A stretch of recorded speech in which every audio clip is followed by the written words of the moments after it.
नमस्कार, मैं हूं सबा खान। आप देख रहे हैं मेरी पड़ताल। मैं इस वक्त इको गार्डन लखनऊ में हूं और यहां पर बहुत बड़ा धरना हो रहा है। चौकीदार आए हुए हैं, बहुत बड़ी तादाद में हैं लोग यहां पर अपनी मांगों को लेकर। काफ़ी दिनों से विधानसभा चुनाव जब था तभी से ये लोग धरना दे रहे हैं अपनी मांगों को लेकर, लेकिन अभी तक कुछ भी उसका निष्कर्ष नहीं निकला है, जिसको लेकर ये दोबारा यहाँ पर आ चुके हैं।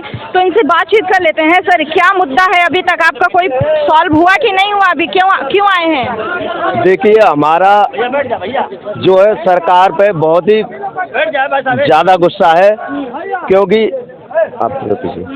क्योंकि सरकार जो है हमें 2017 से धोखे में रखे हुए है। 2017 में सरकार ने हमें बजट में 47 करोड़ 88 लाख रुपए के बजट दिया था हम लोगों को, लेकिन उसको देने के बाद में आज तक लागू नहीं किया। और चौकीदार इसी विश्वास पर रह आए कि योगी जी साधु हैं, महात्मा हैं, सबका साधुओं का काम होता है कि जनता के भलाई के हित में कार्य करना। लेकिन आज हमें ऐसा दिखाई दे रहा है कि योगी जी जो है अपने वादे से भटक करके किसी दूसरी दिशा में चले गए हैं। हम चौकीदार हैं, हम असली चौकीदार हैं। हम मोदी जी की तरह ये नहीं कहते कि मैं चौकीदार हूँ, मैं चौकीदार हूँ, लेकिन काम कौन करता है? काम हम करते हैं। सर्दी हो, बारिश हो, गर्मी हो, रात को 12 बजे 2 बजे जब भी इंस्पेक्टर का फोन आएगा थाने से, आप चौकीदार कहाँ हैं? सर, हम यहाँ हैं। फला जगह पे पहुँचिए, वहाँ स्पॉट पे जाइए, आप वहाँ पे क्या है लोकेशन दीजिए। आप ये घटनाओं की जानकारी देते, हम 24 घंटे ऑन ड्यूटी रहते हैं, लेकिन प्रशासन के लोग कहते हैं कि हम तो केवल 2 ही दिन काम करते हैं, हम केवल 2 ही दिन काम करते हैं। जब कितने करोड़ देने का वादा किया था? 47 करोड़ 88 लाख। तो आपको ये समझ में नहीं आता कि ये जुमला है? आपको समझ में नहीं आता? जनता को तो समझ जाना चाहिए। नहीं, जनता को हमें समझ में अब आ रहा है ना। खबरें देखते हैं, न्यूज़ देखिए, सभी साधु महात्मा सभी झूठ नहीं बोलते हैं। हाँ। साधु महात्मा, ये भारत है। हाँ। ये साधु महात्माओं का देश है। इसमें ऐसे ऐसे साधु आज भी आपको कहीं न कहीं उत्तराखंड में कहीं न कहीं मानते हैं। सुनिए, मेरी बात सुनिए। आप मानते हैं कि मोदी जी साधु महात्मा है, इसलिए वो झूठ नहीं बोल सकते? नहीं, मोदी जी साधु महात्मा नहीं है। तो फिर मतलब योगी जी साधु महात्मा है। हाँ। और इसलिए मैं उन पर थोड़ा विश्वास करता था, लेकिन अब मेरा विश्वास उनसे खत्म हो गया बिल्कुल। हाँ। क्योंकि उन्होंने इतने वायदे किए चौकीदारों को। जब भी चौकीदार धरना देते हैं, हाँ। कई साल से हम लोग धरना दे रहे हैं, उनके पास में ज्ञापन लेकर के जाते हैं। हाँ। योगी जी मिलते हैं, आप चिंता ना करिए, आपका काम हो गया है, 26 तारीख को पेपर में गजट हो जाएगा, आप निश्चिंत होकर के। आप हमारे दिल में है, आप हमारे दिलो दिमाग में। ग्राम पेरी हमारे भाई, ग्राम पेरी हमारे, आप तो हमारे दिलो दिमाग में। आप 26 तारीख को जाइए और आपका गजट हो जाएगा। नहीं हुआ। उसके बाद में फिर हमारे भाई लोग जाते हैं, मुख्यमंत्री जी आवास में पहुंचते हैं, मुख्यमंत्री जी नहीं मिलते, वहाँ उनके सेक्रेटरी मिलते, बोले आपका काम हो गया है, केवल फाइल पे एक सिग्नेचर। क्या है काम, वो तो बता दीजिए। हमारी मांगे हैं, हमने उनसे मांगे रखी है कि हमें जो राज्य कर्मचारी का दर्जा दिया जाए, जिससे कि हमारे परिवार का पालन पोषण हो जाए। अभी देखिए, हमारे पास में ही प्रदेश है, बिहार है, झारखंड है, पंजाब है, सभी राज्यों में बहुत अच्छा वेतन है चौकीदारों का। वो भी चौकीदार है, हम भी चौकीदार है। बिहार में 35,000 रुपया चौकीदारों को मिलता है, लेकिन हमारी यूपी में केवल 2500 रुपये। हमें तो बताने में भी शर्म लगती है, लेकिन योगी जी को ये बात जो है वेतन भेजने में, मानदेय भेजने में उनको नहीं लगता है कि भाई ये चौकीदार है, ये क्या भेज रहे हैं हम। अरे भाई, तो आप लोगों को थोड़ा तो संतुष्टि रखनी चाहिए। बेरोजगारी बढ़ गई, महंगाई बढ़ गई, इतना सब कुछ बढ़ गया, वेतन भी बढ़ ही जाएगा ना। बाजी कर रहे हैं आप, 24 तक तो बढ़ ही जाएगा। बढ़ जाएगा ना बाबा? नहीं, महंगाई क्या बोल रहे हैं? लालीपाप दे रहे हैं योगी जी, लालीपाप दे रहे हैं। हम लोग तो भूखे मर जाएंगे सर। भूखे मर जाएंगे? इतनी व्यवस्थाएं कर दी है सरकार, राशन दे रही, सब कुछ, शिक्षा फ्री में दे रही है, स्कूल में बच्चों को शिक्षा। हाँ बताएं। राशन बंद करें, लेकिन हम लोगों को एक सेकंड। ठीक, आप मीडिया वाली हैं तो आप हमारी बात मुख्यमंत्री तक जरूर पहुंचाएंगे। हम रहने वाले कन्नौज के जनपद के, ठीक है, वहाँ से आए हैं। हम लोगों को ये अंग्रेज जमानों से चला आ रहा है, 19 से 36 से हम लोग चौकीदारी कर रहे हैं। हमारे पिताजी थे, हमारे दादा थे, हमारे सब लोग थे अंग्रेज जमानों से। ना तो कोई PRD वगैरह थी, ना कोई होमगार्ड थे, ना कोई आशा कार्यकर्ता थी। सारा काम चौकीदारों से लिया ही जाता था। चौकीदार अगर पगड़ी बांध के गांव में घूम जाता था तो कहते थे कि हाँ कोई खतरा है आज। सिपाही पाही थानेदार घोड़े से आते थे, आके चले जाते, सारी लोकेशन चौकीदार ले लेते थे। अब क्या है, 2500 का वेतन है, 4 ड्यूटी लेते हैं, मेला में भी लगा देते हैं, कोई त्यौहार उसमें भी लगा देते हैं, हर जगह 15 दिन तो हम लोग ऐसे ही चले जाते हैं। 2500 रुपये हम लोगों का खर्चा है। पूरी ग्राम सभा में रात भर हम लोग 24 घंटे ड्यूटी देते हैं, सीटी बजाते हैं, कोई घटना तो नहीं हो रही है। 2500 रुपये में हम क्या कर पाएंगे, अपने बीवी बच्चों क्या पाल पाएंगे हम, ना पढ़ा सकते हैं ना कुछ। अगर हमें एक डेंगू परिवार में घर में एक लड़के को डेंगू हो जाए तो कम से कम 10,000 रुपये उसमें लग जाएंगे। अरे तो प्रदेश में क्या नहीं हुआ है? डेंगू के लिए फॉगिंग नहीं हुई, व्यवस्थाएं नहीं हुई, शिक्षा फ्री में नहीं दिया जा रहा, राशन नहीं दिया जा रहा, क्या नहीं दिया जा रहा है? और ऊपर से वेतन भी 2500 रुपये दिए जा रहे हैं। 2500 रुपये वेतन क्या होगा मैडम, बताइए? हम लोग एक महीने में क्या होगा, बच्चे कैसे पाल पाएंगे हम लोग? देखिए राशन 2 बार दे रही थी सरकार, अभी भी दे रही है। राशन से लॉलीपॉप नहीं होगा। ये 2024 में अब चुनाव होने वाला है। अब हम सारे चौकीदार एकजुट होके उत्तर प्रदेश में। साहब आप पहले भी धरना दिए थे विधानसभा के दौरान, तो आपने यही बोला था कि जो है हम लेके रहेंगे। अब योगी जी को दोबारा लिया है तो अब तो शांति से आप तो कर ही देंगे। बजट पास किया था मगर वो सब सारा पैसा वापस ले लिया उन्होंने। पास कर देंगे 24 तक, कुछ नहीं होगा, सब लॉलीपॉप नहीं होगा, नहीं होगा ये सब। जब दोबारा जीतेंगे तो पास करेंगे। ये महिला सशक्तिकरण देखिए खड़ी है। हाँ मैम बताइए। हम तो जानते हैं कि योगी जी एकदम बिल्कुल झूठा है। काहे के लिए भैया? इसलिए कि हमारा आश्वासन दे करके बिल्कुल झूठा वो बन जाते हैं। महिलाओं के लिए तो कितना सशक्त है, बिल्कुल एकदम कुछ भी नहीं किए। हम लोग 24 घंटा ड्यूटी करते हैं, हम लोग को झूठी आश्वासन दे करके हम लोग के साथ क्या व्यवहार किए हैं? क्या हम भारत देश आप ड्यूटी कर नहीं है? हम भी ड्यूटी करते हैं। बताइए, महिलाएं ड्यूटी करती हैं 2500 रुपए में है, 2500 रुपया में। क्या हमारे बच्चे नहीं, हमारे बच्चा नहीं हम पढ़ सकते हैं? स्कूल में नहीं पढ़ सकते, हम अच्छे कपड़े नहीं पहन सकते हैं? हम लेकिन मन करते हैं बच्चे अच्छे स्कूल में पढ़ाएं, अच्छे पोस्ट पर ले जाएं, अच्छे कपड़ा पहनाएं, अच्छे हम कपड़ा पहने। बताइए 2500 में क्या होगा? आप ही बताइए क्या होगा? लेकिन योगी जी को समझना चाहिए। बता रही हैं आप अच्छे स्कूल में बच्चों को पढ़ाएं, तो क्या वहाँ पे जो स्कूल है प्राथमिक स्कूल उसमें अच्छी पढ़ाई नहीं होती? कहाँ होती है? बात कर रही है, कहाँ होती है? खिचड़ी खिलाते हैं लोग। अब मास्टर ने ऐश करते हैं लोग, कौन सी पढ़ाई होती है? ऐश करती है मास्टर और का मास्टर ऐश करते हैं। उनकी कितनी रहती है? कितनी? 60,000 60,000 चौकीदार के। आप कितने घंटे ड्यूटी करती हैं? हाँ 24 घंटा। तनख्वाह कितनी है? 2500 रुपए। अब बताइए, और उनके बच्चे कहाँ पढ़ते हैं जो मास्टराइन आती हैं? उनका हाई फाई में पढ़ती हैं, प्राइवेट स्कूलों में प्राइवेट में पढ़ती हैं, पढ़ते हैं लोग। हमारे बच्चे स्कूल के टीचर अपने बच्चों को अपने प्राथमिक स्कूल में जिस स्कूल में तैनात है उसमें नहीं पढ़ाते हैं, और ये लोग 12-12, 24-24 घंटे ड्यूटी करते हैं। मास्टर बाहर में घुमाना, बच्चे इधर खेल रहे हैं, बच्चे शिक्षा हमारे क्या मिल रहा है? मेनू के तहत खाना दिया जाता है बढ़िया, दिन डिसाइड करते हैं। भीख मांग के खा रहे हैं मोदी जी, योगी जी। पनीर, मटर, मशरूम। अपनी पहली दूध गिलास मैडम पीती हैं। क्या बात करते हैं? पहले पीते हैं लोग, बच्चों लोग के पानी मिला करके दूध दिया जाता है, थोड़ा चीनी डाल के दिया जाता है। मोदी क्या बतियाएंगे? चौकीदारन के उनका तने एकदम रुआ मार दिए हैं। मोदी जी क्या बतियाएंगे? हाँ हम लोग जो विचार होता है, ये इतना लोग हैं, इतना मर रहे हैं, लेकिन योगी के थोड़ा सा अंदर दया नहीं है। ये चौकीदार का कम से कम ना ही कुछ 18,000 बढ़ा दें। ये जो देखे लालू। अच्छा मोदी जी आएंगे और बोलेंगे माताओं और बहनों, तो आप सबसे पहले हाथ उठा लेंगी? पहले वो तो आपके साथ है, साथ नहीं है। जैसे माताओं बहनों करेंगे वैसे आपका दिल पिघल जाएगा। उनको कंप्यूटर में खेला है, जब वोट पड़ता बेटा किसी और के चल जाता है मोदी में।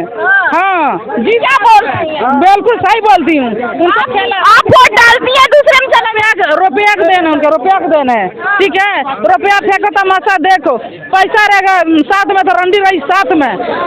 चौकीदार के थाने में फरिया धोना पड़ता है, झाड़ू बनाना पड़ता है, देवाने के एसओ के नए नए कस्बिल हो मतलब पुलिस वो लोग झाड़ सुनना पड़ता है। ये बताइए कैसे क्या होगा? हमारे बच्चे के कैसे हम कपड़ा पहनेंगे, कैसे खाएंगे?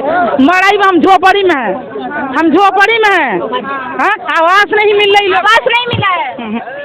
क्या बात कर रही हैं? आवास नहीं मिला। अच्छा चलो के दुमंजिला पर जिसको है ना राशन तो मिल रहा है। राशन 5 किलो राशन मिल जाएगा तो बेटा क्या खाएंगे हम? कितने लोग हैं घर में? कितने लोग हैं हमारे घर में? 5 लोग हैं। और सिर्फ 5 किलो मिलता है? 5 किलो मिलता है। हमको तो नहीं मिलता, 3-4 लोग को नहीं मिलता है, 3 लोग का मिलता है, 15 लोग में क्या होगा? हाँ बताइए क्या हुआ? हम कह रहे हैं कि महाराजगंज जिले से आए। क्या नाम है आपका? शबाना खातून। अच्छा, हम ये चौकीदार है? हाँ, हम भी ड्यूटी करती हैं? हाँ करते हैं। हमारे पति नहीं है, हम अपने बच्चों को छोड़कर इसलिए आए हैं कि मतलब हम जाएंगे, अपनी मांगे सरकार से पूरी करेंगे। कितने बच्चे हैं? हाँ, हमारे 1-2 बच्चे हैं, अच्छा, छोटे छोटे। पेंशन नहीं मिलती है? नहीं, कहते हैं तब कि जिसकी मतलब वो सरकारी नौकरी होगी आपको मतलब वो मिलेगा नहीं। अच्छा, तो मतलब ये कहते हैं सब 2500 है, बताइए 2500 में क्या हम कर लेंगे? ना ही मेरी पते हैं, ना ही मेरा हम कोई है, सिर्फ 2 बच्चे हैं, हम हैं, इसी में हमारा सहारा चलता है। तो हम सरकार से ही कहना चाहते हैं। राशन वगैरह मिलता है? राशन मिलता है बस 5 किलो, अभी बच्चे का भी नहीं सब चढ़ाए हैं, पर वो 5 किलो राशन लेके हमारा कौन सा खर्च चल जाएगा बताइए आप? हम तनख्वाह 1.5 से 2 लाख है और चौकीदारों की तनख्वाह कितनी है? सिर्फ 2500 रुपये। 2500 रुपये एक विधायक का खाना भी नहीं बनता एक टाइम का। तो सेवा ही कर रहे हैं सर देश की। सेवा कर रहे हैं, जब तक सेवा कर रहे हैं जब तक तनख्वाह भी ले रहे हैं, सेवा करने के बाद फिर पेंशन भी ले रहे हैं। हमको तो इतना भी नहीं है जितनी उनकी पेंशन बनती है। हम क्या करेंगे 2500 रुपये में? बताइए हम 2500 रुपये में क्या करें? कितनी महंगाई है, प्लस फर्नीचर का खर्चा 75,000 रुपये 6 महीने, पर्दे का खर्चा 25,000 रुपये 3 महीने में। हमको सिर्फ 2500 रुपये 1 महीने में, 25,000 उनका होता है 3 महीने का पर्दे का खर्चा और 75,000 होता है फर्नीचर का खर्चा। आप लोगों से ज्यादा तो मनरेगा मजदूर जो मनरेगा में काम करते हैं उनकी तनख्वाह बताइए। हाँ, जौनपुर से आया हूँ मैं। चौकीदारों को 2017 में बुलाया गया था योगी के द्वारा, माननीय योगी जी के द्वारा। वो बोले थे कि अगर सरकार बनेगी, नहीं बनेगी तो 10,500 रुपये दिया जाएगा, और सरकार बन जाएगी तो आप लोगों को चतुर्थ श्रेणी दर्जा दे दिया जाएगा, आप लोगों को अच्छे दिन आ जाएंगे। लेकिन ऐसा नहीं हुआ। फिर उसके बाद 47 करोड़ 88 लाख बजट पास हुआ, अनुपूरक बजट, वो भी वापस चला गया, कुछ पता नहीं लग रहा है। चौकीदार सबसे गरीब अगर कोई है तो चौकीदार है। कैसे रो रो के जीते हैं, मरने के कगार पे है। पासवान जी आप 10 दिन से यहाँ बैठे हैं धरने पे, कोई देखने नहीं आया, क्यों? ये इंसान नहीं है क्यों? उनकी पीड़ा समझनी चाहिए ना। अगर वो मर जाते हैं तो उनके बच्चे और परिवार को कोई देखने जाएगा? नहीं जाएगा। लोगों को समझना चाहिए चौकीदार। मोदी जी कहते हैं, माननीय प्रधानमंत्री जी, कि मैं भी चौकीदार हूँ, और असली चौकीदार जो अपना काम कर रहे हैं उनका भी तो ध्यान रखना चाहिए हमारे मुख्यमंत्री जी को। हम उनसे हाथ जोड़ के निवेदन कर रहे हैं अब भी कि चौकीदारों के ध्यान दें और कृपया करके उनका वेतन बढ़ाएं, नहीं तो लोग मरने के कगार पे हैं, भुखमरी के कगार पे हैं। चौकीदार से गरीब कोई नहीं है। चौकीदार इस ठंडी में आके आप बैठे हैं, न खाए हैं, न पिए हैं, न किसी से पूछ सकता है। अभी एक चौकीदार भाई कटोरा लेकर मांग रहा था, रो रहे हैं हम लोग, हम लोगों के आंसू तक नहीं आते हैं। 17 तारीख से चल रहा था ना, 17 आए थे, 2-3-4 दिन रहे चले गए, तो आज फिर आए हैं। तो जीतने के बाद योगी जी ने नहीं बुलाया? नहीं बुलाया, यही सब तो है। अपनी मर्जी से जाते रहे। चौकीदार 2,500 मतलब एक दिहाड़ी जो कमाता है व्यक्ति, वो 4 से प्रतिदिन कमाता है, 4 से हिसाब से उसका 12,000 वेतन बनता है। लेकिन और न मतलब एक दिहाड़ी वाले व्यक्ति से भी हम लोग गए गुजरे हैं। जो सफाई कर्मी बाद में नियुक्ति हुई वो 30,000 पाते हैं। आंगनबाड़ी जो बाद में आए, उसके बाद PRD जो लोग बाद में आए। चौकीदार 1862 से अंग्रेजों के जमाने से चौकीदार करते हुए चले। अंग्रेजों के जमाने की सारी चीजें तो योगी और मोदी जी ने बदल दी है, लेकिन चौकीदारों की दुर्दशा नहीं बदली है, अभी भी वही के वही है। हाँ मैडम, अगर ये बहुत दुखद बात है कि चौकीदार जस के तस रह गए। हम उसे एक बार फिर अगर थाने पे मुंशी की बेगारी ना करे, उसके हाथ पैर ना दबाए, उसका खाना ना लगाए, उसके फिर झाड़ू ना लगाए उसके कमरे में, तो वेतन साफ, तो वो भी 2500 रुपए नहीं और डिस्चार्ज आरोप लगा के डिस्चार्ज कर देते हैं वो अलग। ये कहाँ बड़ा सवाल उठा सकते हैं? ये बड़ा सवाल उठाते ही नहीं है। जिन नेताओं को ये वोट देकर अपने क्षेत्र का नेता बनाते हैं, उनका प्रतिनिधित्व करने के लिए उन पर सवाल नहीं उठाते ये लोग। आपने देखा होगा कि यहाँ पर बोल रहे हैं राजनीति बात ना करें, सिर्फ सैलरी की बात करें। अब ये इतने भोले हैं, इनको ये नहीं पता है कि अगर हम उनको हिट नहीं करेंगे, जिनको मैंने वोट किया है, अगर उनको टारगेट नहीं करेंगे, उनको चैलेंज नहीं करेंगे, तो हमारा हक, हमारा अधिकार हमेशा ऐसे ही खाते रहेंगे और हमें ऐसे ही गरीब बनाकर रखेंगे। हम उनके चौकीदार बनते ही रहेंगे। इन लोगों को इतनी समझ नहीं है कि अगर हमारा अधिकार है, वो संवैधानिक अधिकार है बोलने का, योगी जी हो, मोदी जी हो, हमें कोई बोलने से मना नहीं कर सकता है। अब देखिए यहाँ पर ये भोले भाले हैं, छोटे से छोटे क्षेत्र में रहते हैं, दूर दराज गाँव में रहते हैं, नौकरी करते हैं, जो है भरण पोषण नहीं हो रहा है सही से, बच्चों को शिक्षा नहीं दी जा रही है सही से, खान पान सही से नहीं कर पा रहे हैं, बच्चे कुपोषित हो जाते हैं ऐसे, लेकिन ये आवाज नहीं उठाते हैं। ये सिर्फ एक ही बात कर रहे हैं, इनको डर रहता है कि अगर योगी जी के खिलाफ मैंने आवाज उठा दी तो हम कटघरे में आ जाएंगे और हमें जो वेतन मिल रहा है हो सकता है निकाल दिया जाए या वो भी ना मिले। ये आवाज नहीं उठाते क्योंकि सत्ता को ये चीज पता है कि ये आवाज उठा ही नहीं सकते हैं, इनके मुंह में आवाज है ही नहीं, इनको मैंने सिखाया ही नहीं है, इतना परमिशन मैंने दिया ही नहीं है, इनमें जागरूकता नहीं है, अशिक्षा है। अगर शिक्षा होती ना तो ये भी राकेश टिकैत साहब की तरह ये भी अपना अधिकार ले लेते, इनमें भी एकता होती, ये भी अपना हक ले लेते। विधानसभा से लेकर आप सोच लीजिए, जिस भारतीय यूनियन के नेता राकेश टिकैत ने सरकार को गिरा दिया, क्योंकि उनमें जागरूकता थी, उनमें शिक्षा थी, उनमें पावर थी, उन्होंने गिरा दिया, उन्होंने अपना अधिकार ले लिया, अपनी चीजें नहीं छोड़ी, पूरे दुनिया को बता दिया कि मेरी ताकत क्या है। ये है देश की जनता और ये है देश का संविधान। लेकिन हमें यहाँ पर रोका जा रहा है क्योंकि ये भोले भाले लोग हैं, इनमें शिक्षा नहीं है, ये जागरूक नहीं है, ये अपनी आवाज नहीं उठाते हैं। इनको लगता है अगर हम बोल देंगे योगी जी गुस्सा हो जाएंगे, लेकिन उन्होंने लॉलीपॉप दिया इन लोगों को। विधानसभा चुनाव के दौरान कहा कि हम जो है जीतेंगे तो तुम्हारा वेतन भी बढ़ाएंगे, राज्य स्तर का दर्जा भी देंगे, लेकिन ऐसा कुछ नहीं हुआ। अब 2024 का चुनाव आने वाला है, अब योगी जी आएंगे, मोदी जी आएंगे, माताओं बहनों करेंगे और ये लोग खुश हो जाएंगे, फिर गिर जाएंगे। इनको लगेगा कि अभी आश्वासन दिया है, कितना बेवकूफ बनाओगे यार जनता को, भोली भाली जनता है, कितना बेवकूफ बनाओगे आप बताओ। ये लेकर बोलते हैं कि अंग्रेजों के जमाने का कोई चीज नहीं होना चाहिए, मुगलों के जमाने का कोई चीज नहीं होना चाहिए, लेकिन देख लीजिए ये भी जनता ही, इतने बड़े बड़े बुजुर्ग हैं यहाँ पर, इतने बड़े बड़े महिलाएं हैं यहाँ पर और इतने दूर दूर से आए हैं, 17 तारीख से यहाँ पर धरना दे रहे हैं, कोई सुनवाई नहीं है, कोई नहीं है यहाँ पर। इनकी आवाज में ताकत नहीं है कि सत्ता को हिला सके, नहीं तो किसी की इतनी औकात नहीं है कि इतनी बड़ी तादाद में यहाँ पर आए दिन धरना हो और कोई हाल खबर ना ले। हाल खबर इसीलिए नहीं होता क्योंकि ये कमजोर है, ये बेबस है, ये बेसहारा है, इनको देखने वाला कोई नहीं है। हाँ तब होता जब चुनाव अभी नजदीक होता, बड़े बड़े नए नए नेता निकल कर आते, हम साथ देंगे, हम साथ देंगे, और ये भोले भाले लोग उनके गिरफ्त में आ जाते और फिर से उनको चुन लेते, फिर इन्हें बेवकूफ बना दिया जाता। यही है, यही हो रहा है आज के दौर में। ठीक है, मैडम हमने आवाज उठाई थी, मैं निरस्त कर दिया गया। हमने इसके खिलाफ आवाज उठाई थी, हमारे थाने से बेगारी ली जाती है, गाली देते थे, गाली के खिलाफ हमने उनको ऐतराज जताया तो हमको निरस्त कर दिया गया है। आज मैं घर से निरस्त बैठा हूँ। देखें, गाली गलौज करेंगे, पैर दबाएंगे, हाथ दबाएंगे, जो इनका काम है वो काम नहीं, काम से अलग कुछ करवाया जाएगा। आप सोच लीजिए कि किस तरह से प्रताड़ित किया जाता है।